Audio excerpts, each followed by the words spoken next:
G'day, fans, and welcome back to yet another exciting episode of good old talk and stuff. This is episode 25, can you believe it? Which means that if you watch every single episode that we've ever done, including this one, you've actually got a full 24 hours worth, Mr. Aaron. 24 hours of us just back to back. How good would that be, old son? If it's the 25th episode, wouldn't there be 25 episodes including this one? 25 Sure, it's hours? the bonus. It's the bonus one, dude. You know, you finish all 24. I mean, I'm sure if you are like Karan, who's actually awake this time around and actually watching us, 24 episodes in a row, and you go, you know what? I started at 7:30 in the morning on one day. I finished at 7:30 in the morning the next day. One more bonus episode, which is this one, is the way to go. That's what I reckon.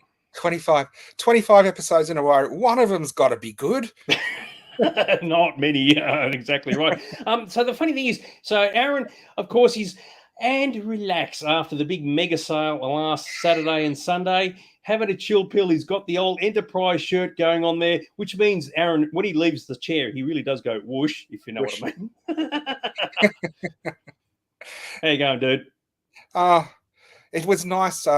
As Dags was saying, I've had a couple of really busy weeks. I actually took a day off and collapsed the other day. I don't do it much, but we had a big shop event, a big garage sale. Quite a few people from the page came along and said hi. So good to see some people in person that we don't usually see. And it was a good event, but it just about killed me. And that was just going up and down a flight of stairs. Exactly right. So Colin said he's loving your shirt, where I just love you with or without the shirt. So make it that way, Will Fence. How good is that? And Karan had a great day on Saturday at the shop. There was a bouncer downstairs, nice guy he is. Yeah, some local turtle was managing the crowds on the Saturday, which was a very, very groovy. I don't know who that knob was. There might be a picture of said knob coming up very, very soon. What do you reckon, there, Mr. Aaron? I think that was Dicko, wasn't it? No, he's on being bounced.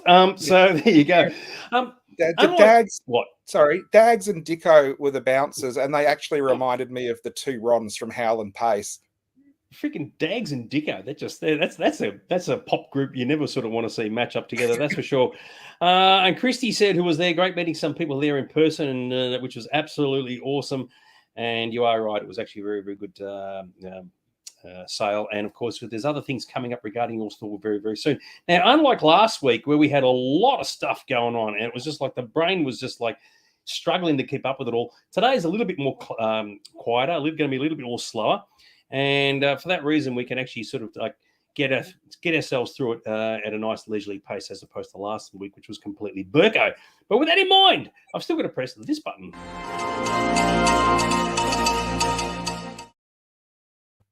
It is very exciting stuff. What do you reckon, Mr. Aaron, before I start pressing some buttons and making things happen? What do I reckon about the news? I don't know what we're talking. I don't know. I thought for a second before, what I am thinking is you paused. You said it's going to be tonight and then change. I thought you were going to say it's going to be classy tonight. I'm like, no, our show's never classy. Classy is never. Okay, anyway, so let's get into the news. Some stuff's going on. Some of it's out of date. Some of it's relatively new. But anyway, apparently the first word on the street is that there's going to be a second season of Ahsoka, the Star Wars series. Apparently one of the actresses at one of the shows, the lady who plays Sabine Wren, said, oh, yes, they're going to have Ahsoka season 2 next year. Personally, I don't really know why, if they're planning to have Mandalorian and the Grogu movie. So I don't know if it's after the cancellation of Acolyte season 2. You do wonder if it's kind of like rubbing the noses into the wounds, or the salt into the wounds for that series. But if Ahsoka does get a second season, what are your thoughts, Mr. Aaron? Are you excited, or are you just like, whatever? I didn't love Ahsoka, didn't hate it. I thought there was a lot of good parts in it. It did end with, we're going to the cracks of doom of Mount, on Mount Mordor or whatever it was.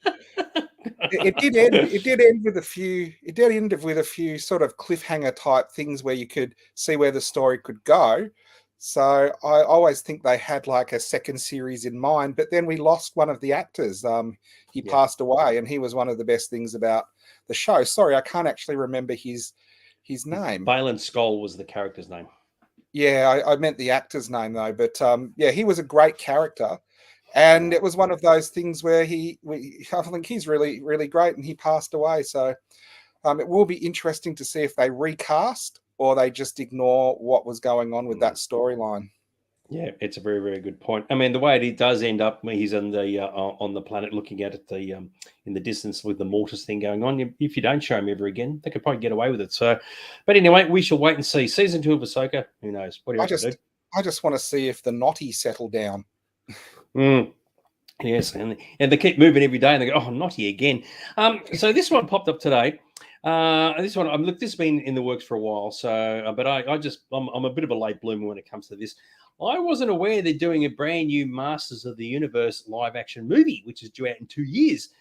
Good old Motu's had a bit of an interesting sort of history in recent years with the Kevin Smith reboots and the animated series and whatever else. But apparently, it's getting a live action makeover.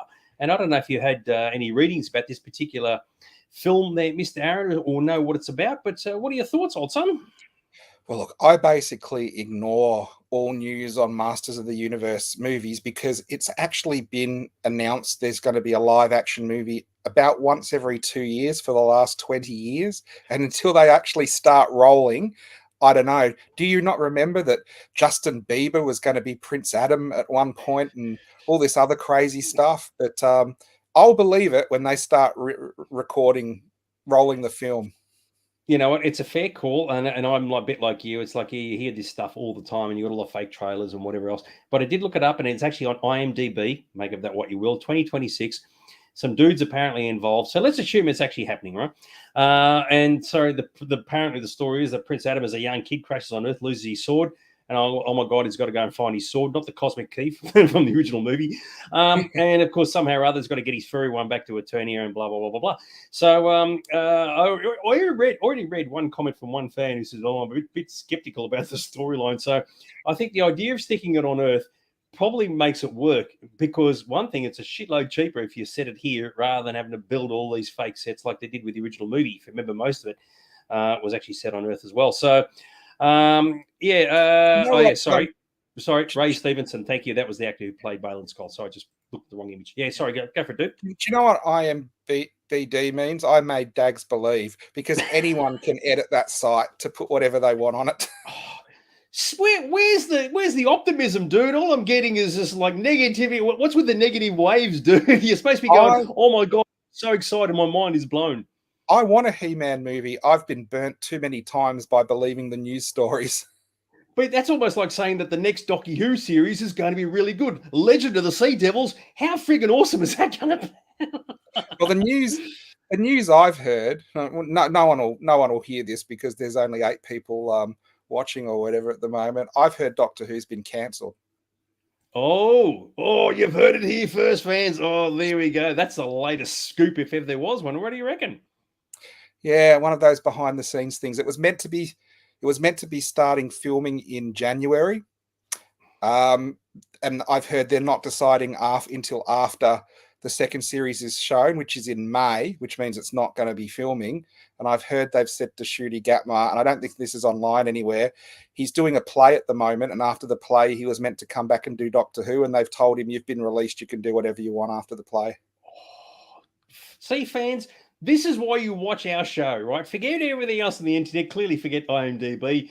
The Aaron is in the know. He's got his finger on the pulse. He's practically got his boot stuck on Ncuti neck going, mate, you just got to stick it in there for a little bit longer. What is the go, mate? How come is that? I've got the Sea Devils by their gonads. So there we go. That, you know, that means, fans, that means whenever they do another new Doctor Who series, when we do DNA reviews of it, it's going to be good fun to do. So what do you reckon, dude? Oh, ouch. Yeah, exactly right.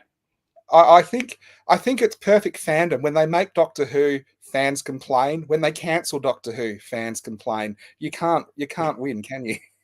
I like this from guy Aaron Dr. Leaks. Yeah, well, that's he has a tendency of doing that. I'm going to stop right there. Oh dear. Yes, exactly right. Yes, Karan, Aaron with the news. Well, there you go. So we'll have to see how that develops. But fans, if it does turn out to be true, I want everybody who's watching now, you all 8 of you, to go on the internet and say, I learned it on Talking Stuff first, right? Forget all your other bloody news sites. This is where the information is. So there you go. So how's that for a bit of hot gossip we weren't really planning to discuss? Regarding He-Man, we've got more hot gossip than Kenny Everett. I like it. Yeah, and I can tell you what, I'll go the Kenny any day of the week. For those who remember that particular show and hot gossip in that, He-Man and the Master Universe is too stuck in the 80s, or it won't be worth watching. Yeah, I don't know how they're going to modernize it. As to why they're doing it, I don't know. They obviously think that there's a bit of a market for it, and best of luck to them. I like this one, Aaron Nostradamus from Jeffro, which is absolutely awesome. Yes, Aaron doesn't read the tea leaves. He just looks at the broken bits of his collectibles and goes, "Oh yeah, I'll just rearrange some body parts there. And bang, look at this! I got some news." So I shouldn't have given the news so clearly. I should have written it in poetic quatrains for Jethro to sort of work out over the next couple of years. Yeah. Oh, here we go. Yes, Aaron came from the future and it gave us some news. We're actually talking about time travel movies later on, which is a very, very cool. Anyway, so we'll have to see how that all plows on through. Now, the one thing that did pop up, and this has been all over the internet and practically broke the internet this week, occurred yesterday, it was like 15 seconds, if that, of a teaser trailer for Alien Earth. And of course, it shows a picture of the Earth, and as it turns around, it turns out it's a reflection in a xenomorph's head, right? And this is for the series that's coming out, I think, next year, that is set 30 years before Alien. Now, I don't know about you, but I was having a bit of a think about this. And I was thinking, if there's some chance that aliens do end up on Earth, the xenomorphs, it could probably work. Because if you think of the Alien movie, the original one, Weyland Yutani and like Mother, the computer, they knew about the aliens on LV-426 before the movie started, because remember, that's why they woke the crew up to go and pick them up, and they're all expendable and whatever. So this could actually be the backstory to that. So it could actually fit into the timeline. The difference would be that whatever happens in this series, whatever happens with the xenomorph, it doesn't go out through cities and like killing billions of people. So what do you reckon, dude? You reckon it's going to be something that's going to be, oh yeah, that could actually be quite nice and groovy? I didn't think they knew. I thought they heard the distress signal and the computer stopped them and directed them because of that. Maybe they did knew. I think Romulus implies they kind of knew more than they were talking about than the original Alien movie does. If it's done well, it's like all things. If the story is good and it has a really solid premise and it's done well, it'll be a good series. If it's just like nostalgia bait and crap, then it won't. But Ash knew that there was something down there. So Ian Holmes' character, this is from the first movie, Alien, he knew about it, right? Because, remember they got the orders from Mother, pick up the life form, bring it back, all the crew are expendable. So they already knew about it. So maybe this is the backstory to that. So, because at face value, you think, well, hang on, if there's an alien on Earth, that's kind of breaking the entire continuity, but maybe they can get around it a little bit. And if so, it could quite work, because even with Romulus, I think we both thought, hang on, I'll get to you in a sec. We both thought the same way. If the xenomorphs could land on the planet that were on the mining planet, that would have been freaking awesome. But of course, they didn't. Yeah, go on. I've worked out the continuity. This one can be on Earth because it can be the one that was from Spaceballs. Exactly right. Hello, my baby. Hello, my darling. Exactly right. Very, very cool. So anyway, we'll have to see how it all goes. But if they do play it well, it could be a bit like Predator, like the original Predator movie, where the Predator rolls up in a little jungle, only a handful of people get to see it and do whatever else. But hopefully they can do something good with it. So, but that trailer, it did look kind of cool. I mean, the idea of the alien, a xenomorph being on Earth, is actually very groovy. So, good stuff. Russell, I haven't read this. Nostradamus' voice. What does Nostradamus sound like? In the third decade of the second millennium, a bent doctor will not be practicing. Yeah, right. Okay, so there you go. Make of that what you will. Nostradamus. What's the Nostradamus voice, dude? What can you give me one? While I'm looking at some messages. He's just saying he's channeling a Nostradamus prophecy. That's why. Did you ever notice that dude had a tendency of picking his nose all the time? That's why they called him Nostradamus. All right, so. So regarding, moving right along, regarding last weekend. So this is a bit of a big deal, right? So clearly you had your big sale at the store. It was absolutely fantastic. Here's pictures of the thousands of throbbing nerds just going up there. That just looks like such a dodgy picture, because your store door is back there, and yet these dudes are walking into this door here, and there's some turtle head there looking after all the crowds. Look how far back that goes. Well, do you know what would have been really funny if we'd put the sign up on the door the other side and got them all go up to the massage parlor. Well, either that, or you put the dentist sign over here and go, oh, there's some dudes that really want some filling. What can I say? And you are right, Karan. It's actually your photo, which is very, very groovy. And yes, they were throbbing, mate. They were absolutely bursting at the seams, trying to get up there into this really, really cramped area to check out the sale of the store. But of course, that was last week. We have moved on. The planet, oh shit, hang on, wrong button. The planet has moved on, and we've got other things to do. So, and guess what? I've just pressed a button I The shouldn't have wrong pressed. button. But that's what happens, dude. But the good news is that all those throbbing nerds will be back again, because this is what's happening in 2 weeks. Mr. Aaron, you got some Docky Who dudes turning up.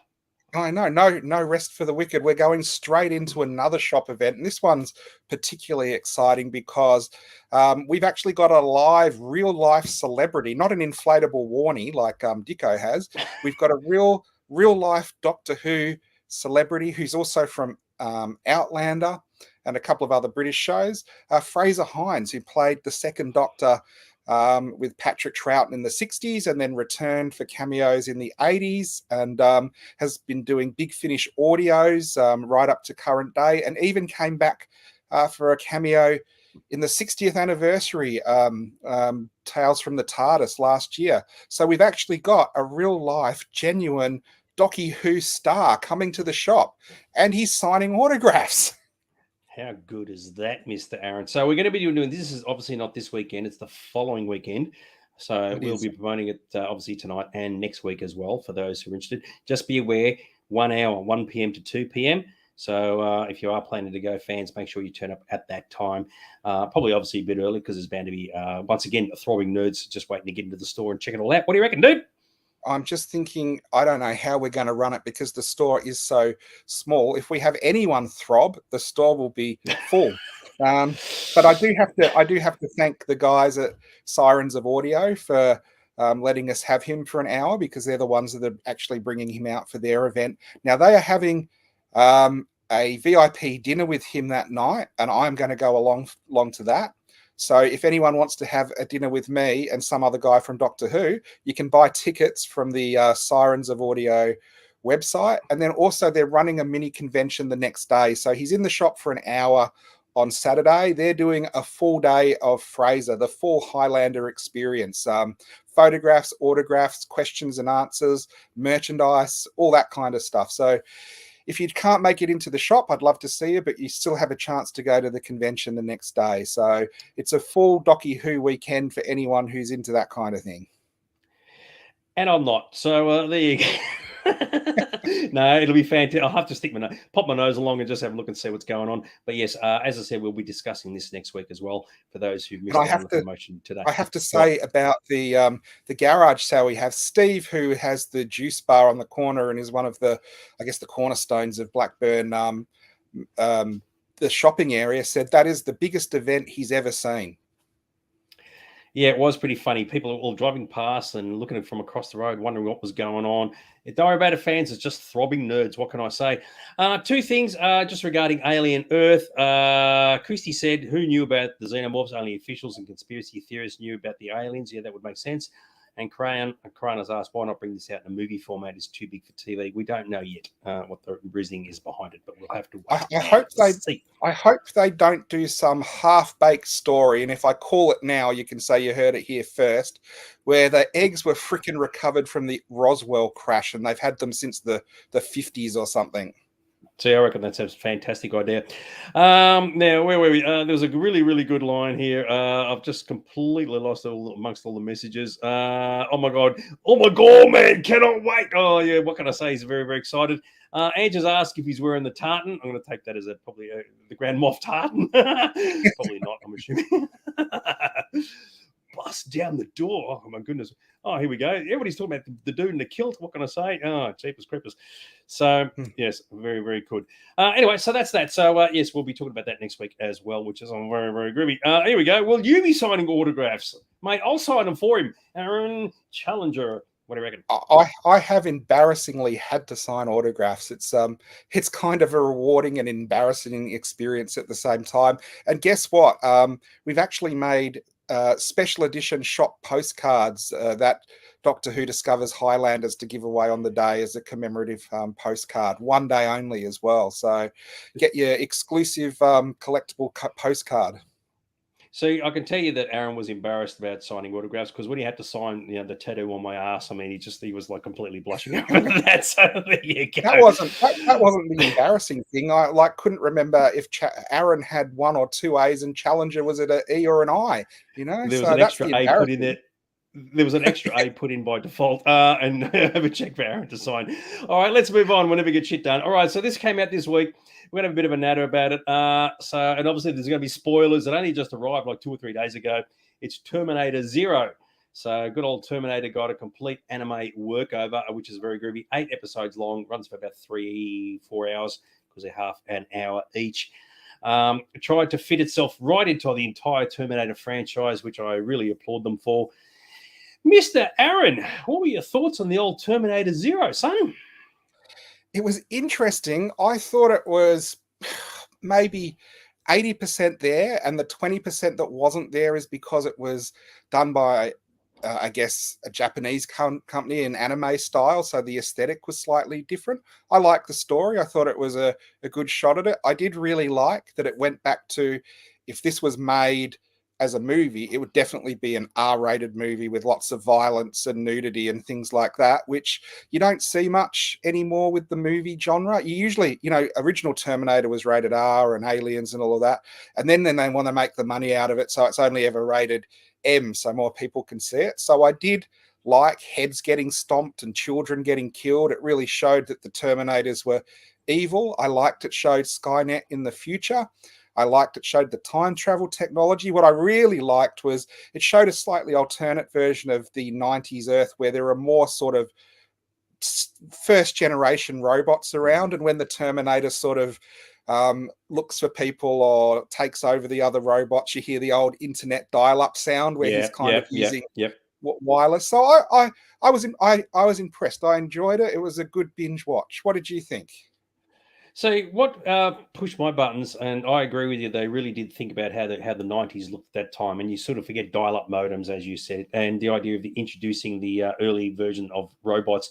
What it is really telling you is saying about how the whole growth of artificial intelligence is just a bad idea. Building robots and sticking AI in them is just not going to end well, right? And I did like the fact that they tried to fit it in with the existing Terminator storyline.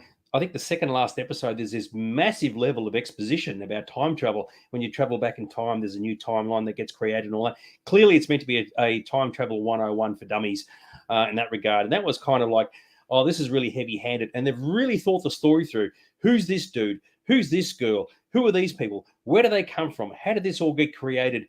And in that regard, I thought they really thought it through. Having said that, in the last episode, they really piled it on big time, and I struggled to get my head around it.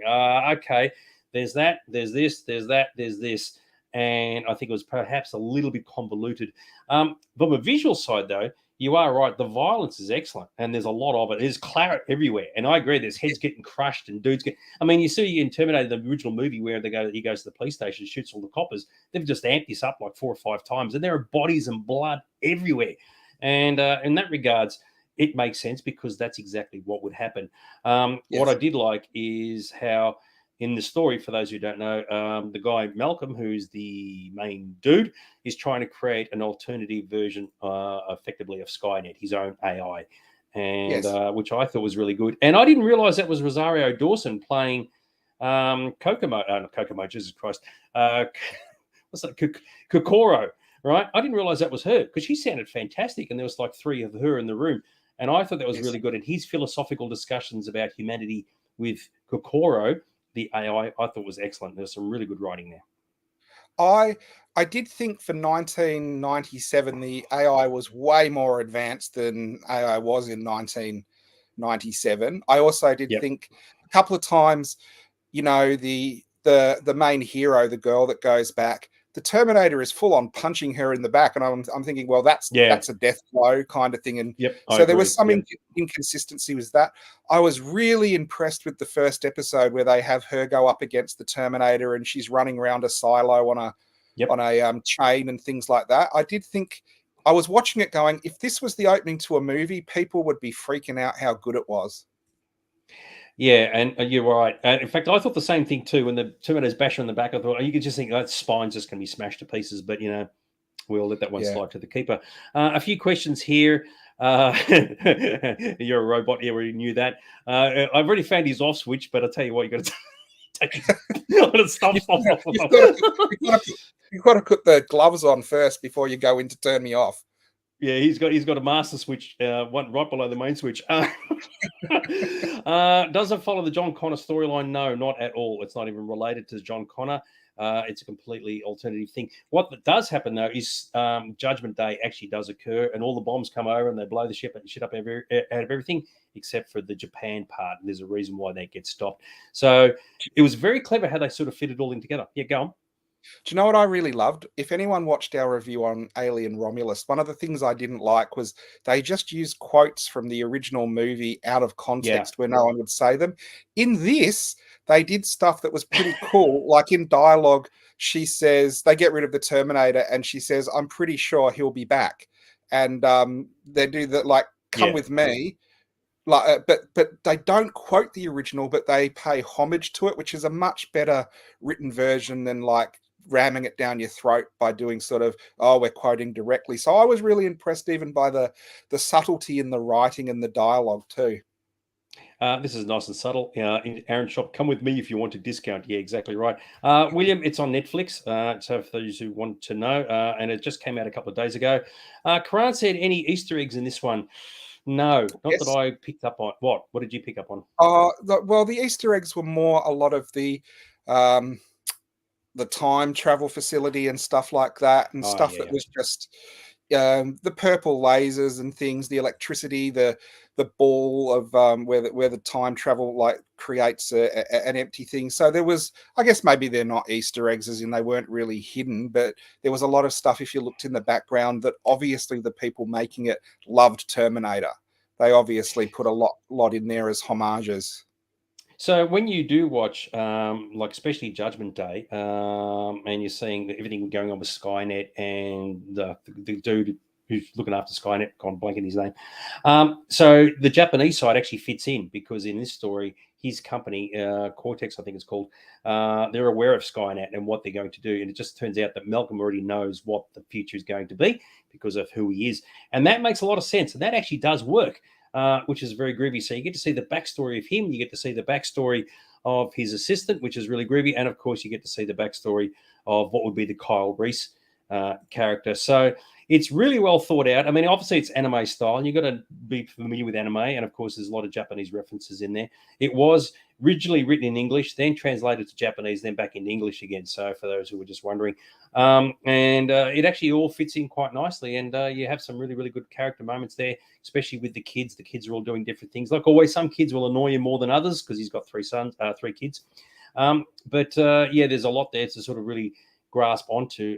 But if more than anything, there's a message in there. So like, mate, get off this freaking AI train. So humanity worth saving?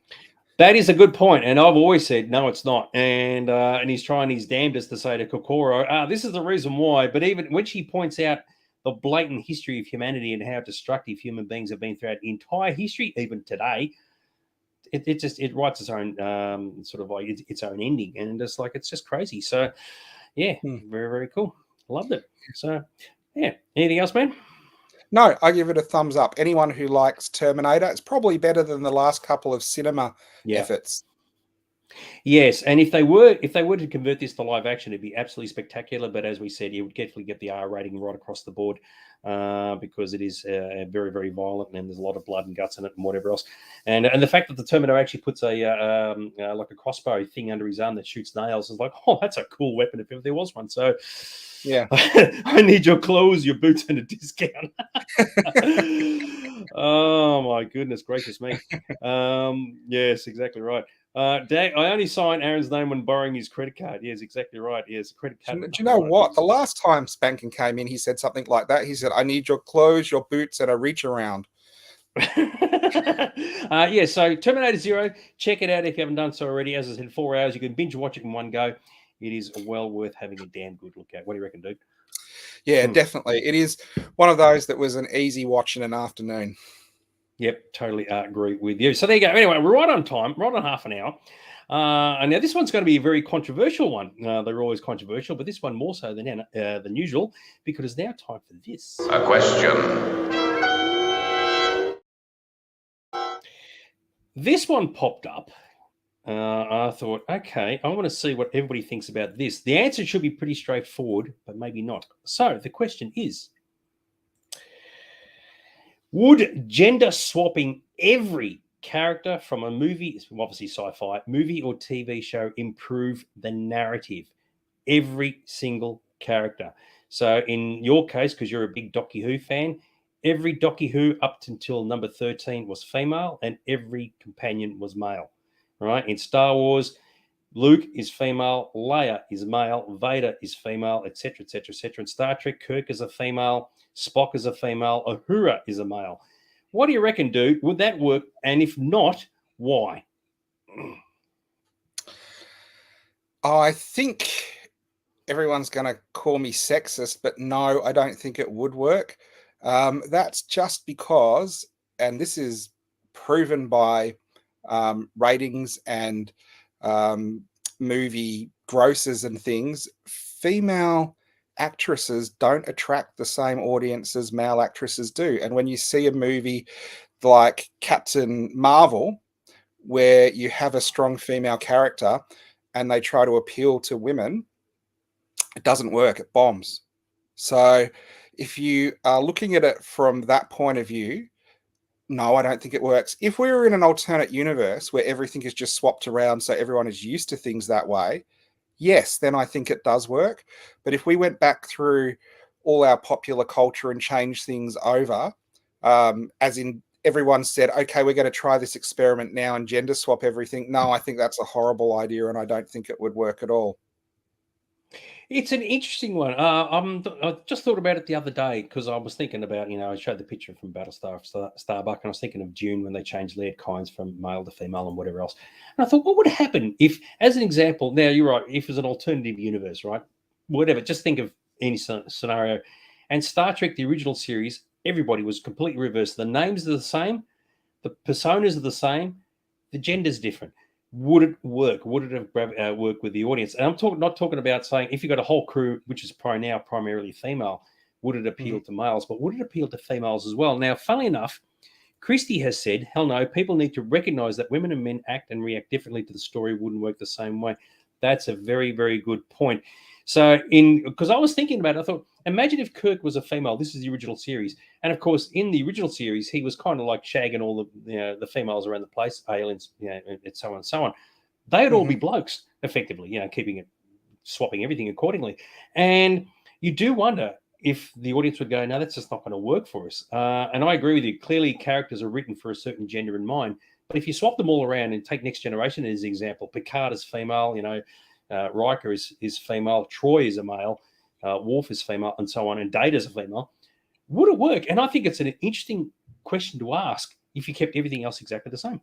It's probably a case by case thing as well, because sometimes you've got a series that's iconic because of the actor or the actress that's playing the character, and if you change that over, it changes the whole dynamic. And then there's other things where it probably would work. The example for that, what I can think of the top of my head, is Ripley was originally written as a man, and then into the production they said, hey, how about if we gender swapped? And then it became a much stronger and more interesting character. So it does work. What you're saying, though, I think it comes through to, does it appeal to as many people? And as Christy said, no, it wouldn't. Because a lot of the shows that we love as genre shows, and just if you look at fandom, some fandoms have a lot of women. Star Trek has a lot of women. Doctor Who has very little women in fandom. Star Wars, very little. I mean, girls like Star Wars. And you go to the Star Wars meetings and there are women there and they do like them. But generally it's run by men. And if you come into my shop, I know one woman that comes in and collects Star Wars, just one out of all the Star Wars fans. So I think it would appeal to some people, but it would be a lot less popular than how it is at the moment. And I think companies have actually tried that to sort of be socially conscious, and it hasn't worked. They've lost money from doing it. It's an interesting one, isn't it? I got to admit, even though it's a serious topic, there was a good funny comment that came through. How would gender swapping Dags and you and me change this show? It'd make it a shitload better, I can tell you that now. So there you go. At least you might get some eye candy, everybody, as opposed to the freaking knobs that you're watching right now. Did you actually want to announce to everyone about you were actually planning gender reassignment surgery? I'm going to stop right there before you get me into massive trouble. Smart ass. Okay, Spankin said, no, if it was done like that in the first place, then maybe, but a remake with females would not work. Just look at Ghostbusters. Yeah, it's interesting. If you brought a brand new show in, and it's hard because so much has been done. So let's use an example. I'm just going to keep it simple. So Orville, of course, is a new series, very Star Trek-like. Which effectively follows a similar pattern to Star Trek. So you had a male captain, in this case, a female number one. But if you just changed them all around, would it have appealed to as many people using exactly the same character personas? It's hard to say, but it's a very good point. Keeping going here, good old Tash, good to see Tash has joined us. No, it wouldn't work, and it wouldn't appeal to me. So what this is saying is that there are some characters that are written for certain genders, and they just work that way. Just swapping around wouldn't change anything. I was thinking of the X-Files, one male, one female, Mulder and Scully. But in this case, Mulder would be female and Scully would be male. And for those who are really big devotees of X-Files, would that have worked? With Mulder's mindset of saying he believes in the aliens and whatever, and Scully not, but Scully in this case being a bloke and Mulder being a female. I don't know if that would have had the same traction as what the original show had. I just think seeing David Duchovny in a skirt and power suit wouldn't work. Yeah, good on you. So, yes. One of the things that you brought up originally was the picture of Battlestar Galactica. And when they had said, that is one of the first shows I really remember where fandom kicked up a bit of a fuss because Starbuck was going to be a woman. And that worked fine.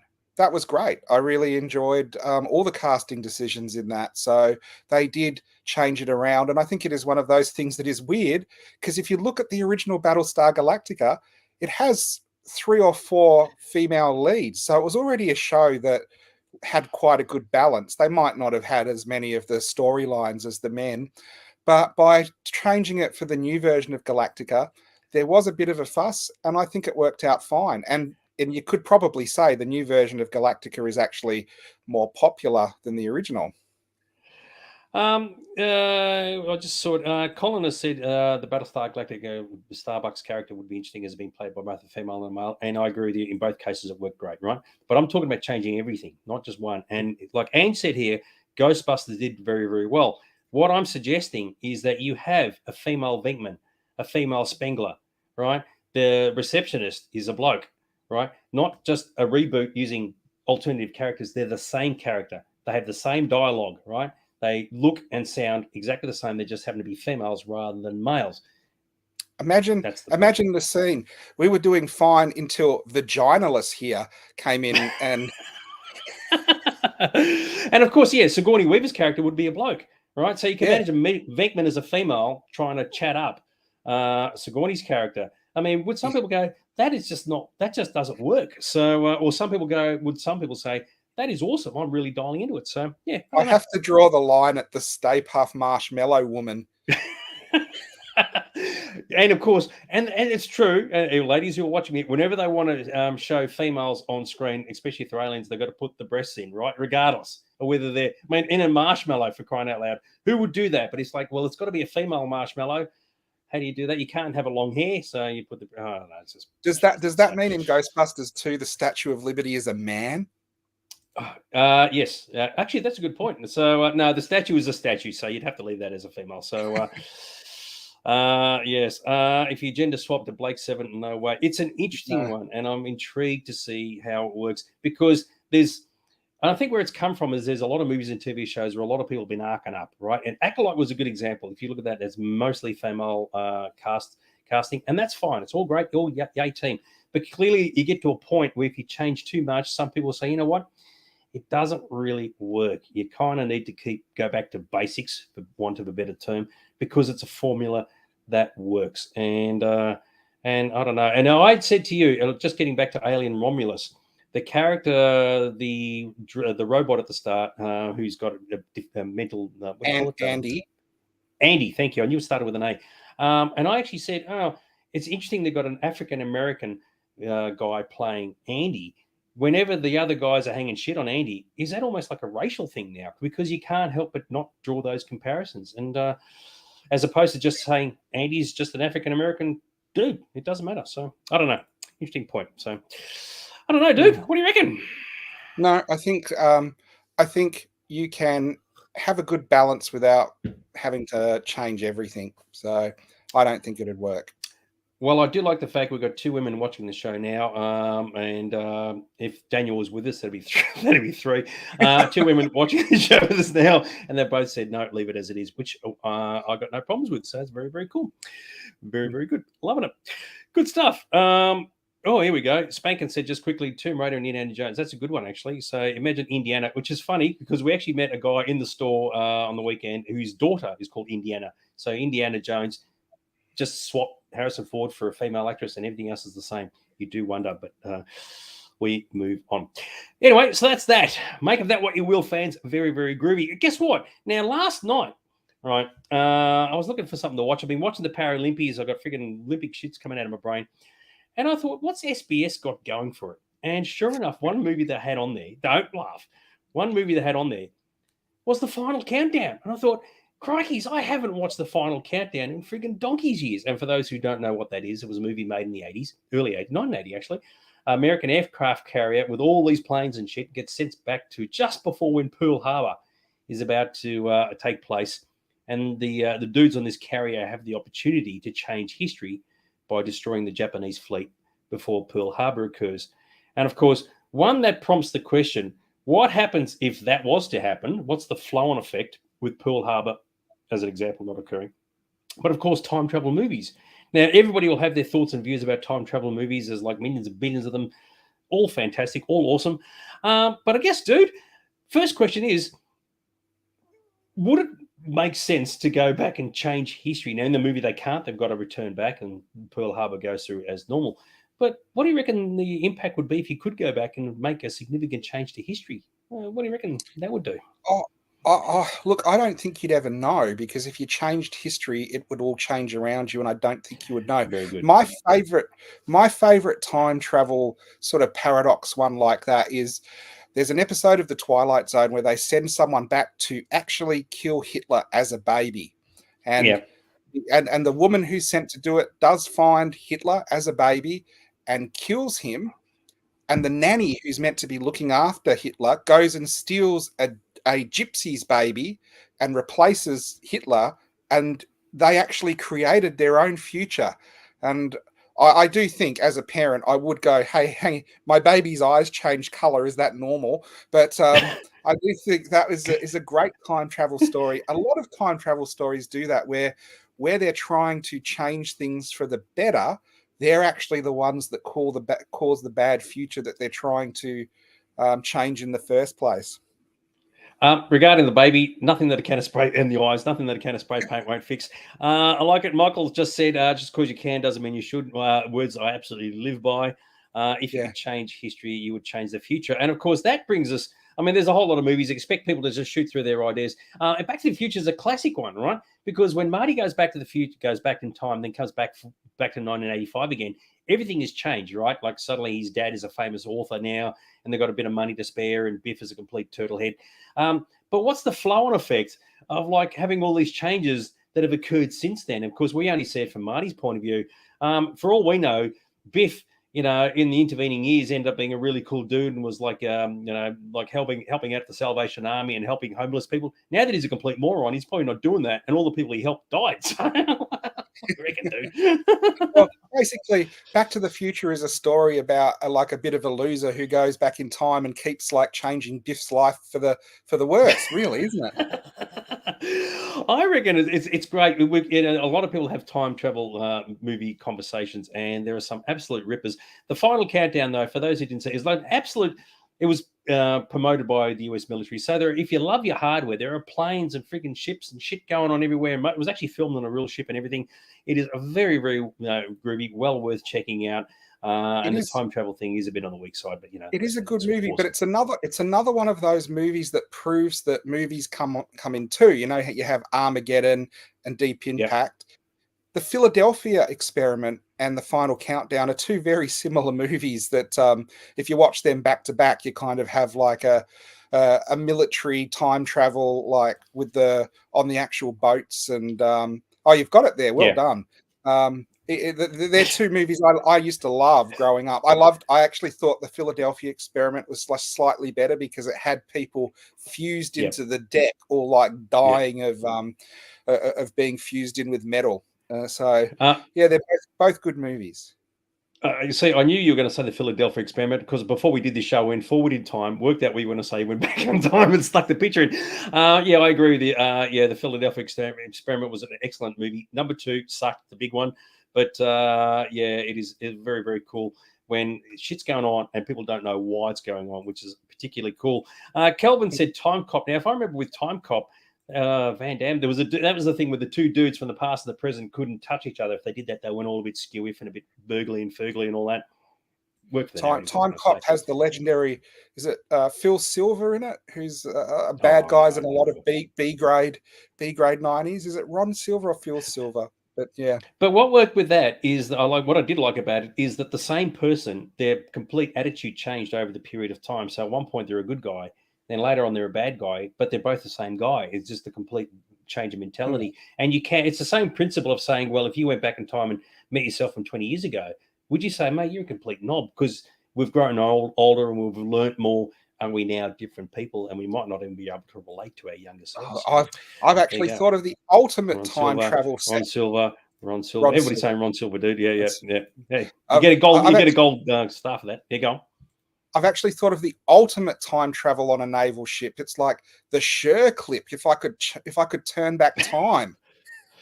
Mate, tell you what would you give to be a cannon on a ship? What can I say? Would you call Planet of the Apes a time travel film? Yes, it is, because they do travel back in time. Except it's not planned, it sort of just happens. But yes, definitely a time travel movie, which is very, very groovy. But one of the ones I do like a lot of the series do this, like Star Trek did it all the time, right? Go backwards and forwards and backwards in time, blah, blah, blah, blah, blah. I mean, Star Trek 4, for example, is an absolute ball terror. They pick up two whales, take them back to the 24th century, chuck them in the ocean, say, there you go, off you. It's like, what if they have a heart attack tomorrow? You can't expect two whales to repopulate the whole planet. But all the changes that occurred in this, the whole Prime Directive, don't mess around with the past. And of course, they do it on a regular basis. But I guess when you're doing it for the fun of the story, you don't look at the nuts and bolts and the logistics of it. What do you reckon? Transparent aluminum. Transparent aluminum. Yes, exactly right. So, and of course, for those who are really wondering. Sorry, how do we know this isn't the guy that invented it? That's exactly right. And for those who really know Star Trek 4 really well, you got the Gillian, who's the whaleologist, whatever they're called. She jumps onto Kirk as he beams back on the ship. They go to the 32nd, 24th century, right? But of course, that means one day she's here, the next day into thin air. And as I said on another show a couple of years ago, so what happens if she was going to meet a dude next week, right? Get married, have some kids, and the kid that she has ends up being a complete world leader. What would have been grouse is that when they go back to the 24th century, half the Federation doesn't exist. It's the city on the edge of the forever thing and go, well, you've pissed off. Your kid never got born, and all these other flowing things didn't occur. So get your ass back to 1986 and pop out some puppies. It is one of those things where, there's always going to be consequences with time travel stuff. But I do wonder, the whole, if you step on a butterfly, it like destroys everything, is actually really true. I think I like the sort of theory, time is like a river. It starts at one point and, goes to another point. If you drop a rock in it, time sort of flows around it, but then goes back to how it was meant to be. Well, yeah, I mean, that's the whole thing. It was like, what is a correct timeline? Is it one where everybody's happy, where everybody's miserable? Who would know? I mean, if you ever saw the movie Time After Time, where Jack the Ripper and H.G. Wells jumped from the 1800s into 1970, whatever, when the movie was made. I mean, the thing about that, and you look at it from Wells's point of view on the left, is that, oh my God, suddenly he realizes, there's been 2 world wars in his time, and there's been the Vietnam War and the atomic bomb and all this other shit that's been going on. So the negatives of the world just haven't changed. And of course, Jack the Ripper on the right-hand side says, mate, this is my place. I deserve to be here. And that would be a bit of a shock to the system. You'd like to think that things have changed for the better.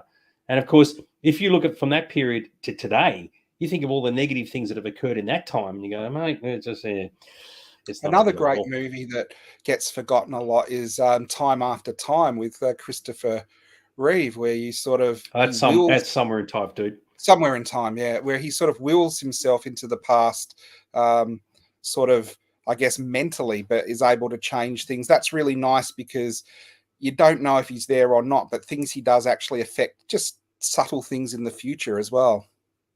See, Somewhere in Time is a 12 Kleenex special, right? I can't. I bawl my eyes out every single time. I can't handle it. It is such a good movie. The music is really really evocative of the era. It is awesome, and of course, one of the great paradoxes of that particular show is that in the present, as old lady comes up to him and gives him a watch, he then takes the watch back into the past and gives it to the young Jane Seymour, and of course that's Yeah, her. And then, of course, in the future, she gives it back to him as an old lady, right? So where the hell did the friggin' watch come from? I love Somewhere in Time. I think it was absolutely awesome. It's just one of those time travel yeah, love stories that, is yeah. really, really special. And Really, really the good. Yeah. heartbreaking thing where he pulls out the coin and it's modern money, Yep. so it rips him out of the past, which is very cool. There's See, not yeah, another and movie like, go, yeah. Sorry, I go was on, going go to on, say go there's on. not another time travel movie like that one. I think that's pretty unique. Yeah, I totally agree with you. Even though if you're going to split hairs, you go, well, the tag on the back of his jacket would be from 1970, whatever, and you go, yeah, whatever. But yeah, you're right. He pulls out a coin, and that's the end of that. And I like the fact that when you see a picture of her, and there's a beautiful, that's what he falls in love with, the picture of her, and it's a freaking awesome picture of Jane Seymour. And of course, when Mm, that photograph is actually taken in the timeline, the photographer says, "Just think of something happy," and of course, she's looking at him, yeah, clicks the pic. Oh, so I'm crying now just thinking about it. Oh my god, it's freaking awesome. So awesome. Quantum Leap, yeah, the whole thing of being able to travel back into time as different personas within your own timeline. I never really watched Quantum Leap, but I remember it was a very, very popular show at the time. And of course, he looks like the character he's supposed to be playing. He doesn't look like the actor, if that makes sense. So, were you a Quantum Leap dude yourself? I watched it. I haven't watched it since. It was one of those shows I watched because it was sci-fi, and I used to always watch sci-fi, but it was a bit too dry for me, maybe. More of a character drama with some sci-fi in than a pure science fiction show. Okay. Yeah. Yeah. As I said, I didn't watch a lot of TV. I was too busy doing other things. Stargate. I don't know. I never really watched Stargate. Would you class Stargate as a time travel show? Not really. There might have been one or two episodes where they did. The big one for me is, of course, Operation TikTok on Irwin Allen's time tunnel, where they'd go to a Yeah. different movie. They'd go to a different movie that they could rip off footage from every week. And that reminds me too. I think James Darren, he was in Time's Tunnel. Yeah, Time Tunnel. Yeah, is that Yeah, right? Yeah, he passed away a couple of he, days ago. he, he was. Yeah, he had a perfectly green turtleneck Yes. jumper in every single episode. Yeah, and he never got dirty or sweaty once. I like this one. I don't remember some chances, but Jack Death is back and he's never been here before. I love it. One movie I did love was 12 Monkeys. This is, funnily enough, it's the whole thing about diseases, and because we had the COVID thing a few years ago, Mm, traveling into the past to try and change the future. As pretty much we were discussing that earlier, I never saw the TV series, but I thought the movie was really, really good. And of course, it is one of those paradoxes. And this is the final countdown scenario where you go back in time to change something to impact the future. But of course, nothing changes. Everything still stays the same no matter what you do. And I thought it was really well thought out. It was just, yeah, what definitely I an excellent movie. what I did love about the 12 Monkeys is, again, where they had one thing in mind where it's the 12 Monkey Gang or whatever, and it isn't at Yeah. all. It's someone else, and Bruce Willis does pick it up at the end, which is a really good movie. It is a really good movie. One thing that the 12 Monkeys movie did show is that if you go backwards in time a lot of times, you start getting a bit screwy in the head because you sort of forget where you are and who you are and where you are and all the rest of it. And it starts playing up with your psychological makeup. And I think that was the first movie that did that. In most other films or TV shows, when you're jumping through time, you're coming out the other end, you're all cooking on gas. But in his case, he says it just screws you with the brain. And I guess it probably would. I mean, it's easy for us to say, okay, imagine if we jump back to 1950 something, stay there for a while, come back to 2024, then go back to 1960 something, back to 2024, then you jump right back to 1912. You just like, you wouldn't be able to compute, especially in his instance, because he knew a bit about the past, but he didn't know a lot about it as opposed to, say, like us. So, yeah, Yeah, I really liked that angle. I thought that was actually kind of cool. yeah. There's yeah. It is one of those things. I'm glad today we've been talking about not your standard time travel movies, but ones that have different mechanics from the rules of time travel. So it is one of those where a couple of the movies we've spoken about, people might not have seen before. It's worth tracking them down and checking them out for sure. Karan said Looper is another one. Looper was a good one. So the idea of Looper, which is kind of a bit of a funny situation in the future, when you got yourself into too much debt and the gangsters want to knock you off because everybody's being tracked, they send you back in time, and the person who kills you is you. Is you. How freaking trippy was that, dude? I love the torture scenes in that, where someone in the past is getting fingers cut off and scars and stuff, and in the future it's all appearing on them or disappearing on them. So, yes, that was actually really, really cool. Yeah, I think that's how they get rid of the guy at the end. He's about to shoot a dude, and they cut off a finger in the future, and his finger just disappears off the gun. I loved it. Obviously, the most popular one, there's one that I thought you haven't mentioned yet, but I'm going to bring it up in a tick. Of course, the old time machine. The thing about the time machine, of course, is the fact that when you're going through time, it's a linear thing. You actually physically see it change in front of you, as opposed to Back to the Future, where it's just instantaneous. So in this case, George Wells in the machine, he's got to push the button, and he's got to sit there and watch time, whether he's going forwards or backwards, actually occur. And I reckon that is really groovy, because given the option, now here's a question for you. What would you prefer? If you want to, say, jump 100 years in the future, do you just want to just be there, or do you want to just see it all play out in front of you at whatever speed you want to see occur? Well, I like watching. I think that's a fantastic way of portraying time travel. I love in that when you watch the cities go up and down and go to ruins and replace. So that is a cool way to time travel, but do it to the future once and the past once, and you never have to do it again because you've seen it all. Well, yeah, actually, you are right. But that, I think, is really, really groovy, because, it's a little bit like, I was thinking about it recently, that it's like those people trying to go into suspended animation. They go to sleep today, they wake up 100 years from now. And of course, they will have no idea what's changed in that period of time. So I guess if you get to see it happening, that'd be kind of cool, rather than just popping over and go, well, suddenly I'm in a completely different environment, and the house I was in is now like a quarry or something. So I don't know. So Glenn, you are right. Things are fixed in time and can't be changed. Totally true. Yep, go on. Go for it, dude. I can think of one that I don't think you put down, which I loved as a kid. Do you remember Biggles? No. That was an airplane, didn't he? Yeah.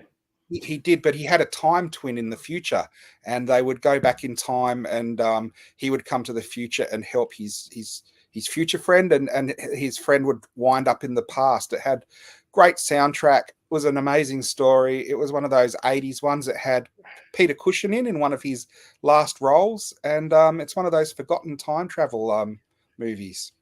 Now, we've just been put in our place. Come on! The best time travel show ever. Good old Docky Who. Yeah, I was waiting for you to bring it up. The old Docky Who and the Daleks. Yeah. I mean, but we talk about Docky Who to ad infinitum, mate. It's like, time to move on. Sure. I wasn't going to bring it up because it's a pretty obvious one. Interestingly, and this is going to be controversial, up until the new series, Doctor Who wasn't really a time travel series, because the TARDIS was just there to get the Doctor and his companion to wherever the story was, usually 20th century Britain. But the new series has actually done things where they actually talk about the mechanics of time travel. And, for the first 26 years, there's only a handful of stories that actually use time travel as a plot device within the show, rather than they arrive somewhere and leave somewhere at the end. So there isn't as much time travel in Doctor Who as you'd actually think. Well, I'll tell you what, fans, if you want to see some time traveling, we're about to finish this episode. You can go back and rewatch it all over again, and you'll be able to predict exactly what we're going to talk about. So speaking of the end, that's it. Our hour is up. So if you haven't done so already, be sure to check out the Sci-Fi Zone socials. You know it is on YouTube and Instagram or whatever. But most importantly, you got Aaron's collectibles, mate. It was absolutely buzzing with nerds on the weekend. It will be again in a couple of weeks' time, Mr. Aaron. How exciting is all that? Well, I'd like to think there's nerds 24/7, not just when we have shop events. But it has been a pretty good week this week. Usually after an event, it's a bit quiet, but it's been pretty constant. Yeah, so come down, check it out. Because we've sold a lot of stuff over the sale, I'm replenishing the shelves at the moment. So there'll be lots of new stuff going out over the next week or two. And as the old saying goes, there's no time to talk about time because we don't have the time. And with that in mind, Mr. Aaron, we're going to buzz off. We're going to leave you all to it. We'll see you all next week. So be sure to party hard and rock on in the interim. Is that right, Mr. Aaron? Absolutely. Good night, guys. Ta, bye.